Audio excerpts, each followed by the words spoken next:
We are absolutely blown away with Team Abana's success. In terms of challenges, this probably was the most difficult thing I've ever done. Sleep deprivation was a big challenge.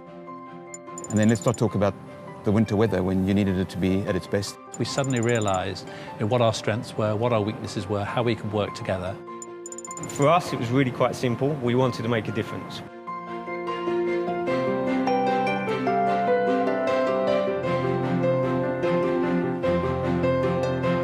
We all work in a sector that takes us to emerging markets. We get off of planes, we come home back to our world, and we realise there's a very different world out there to the one we live in. Certainly when I visit countries in the emerging markets, particularly Africa, and when the team visits them, what you see are children who are either destitute on the streets, orphan children, and the key for a society is to give them access to education, to give them access to a better world, and that's what we wanted to be involved with. That's what we wanted to help and raise money for.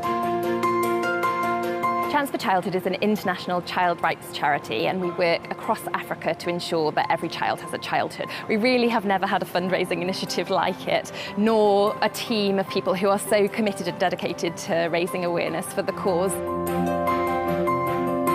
The race across America is probably the most famous cycle race, or the toughest cycle race that nobody's heard of.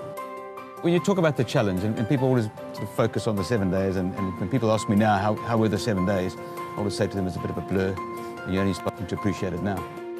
The first day is literally a physical challenge, and your body's fighting this physical ability to actually do it, and you realise by day 2 it's actually not physical, it's a mental challenge. Day 1, it was about getting used to the heat. Altitude, we were up at 12,000 feet on the Rockies. You then had huge amounts of humidity towards the end of the race, and very, very steep climbing in the Appalachians at the end. And you're constantly changing your mindset to how do you cope with these conditions. In the middle of the race, when you're feeling absolutely finished, you've got to get up at 4 o'clock in the morning, get back on your bike, you've got another 8 hours.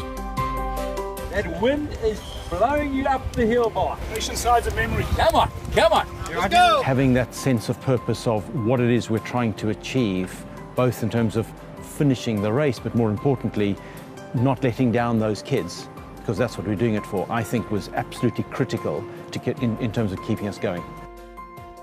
I think through the charity, I hope that we leave a legacy of one with cycling in the forefront, but predominantly in projects that are sustainable, and that, you know, one day can just continue on their own.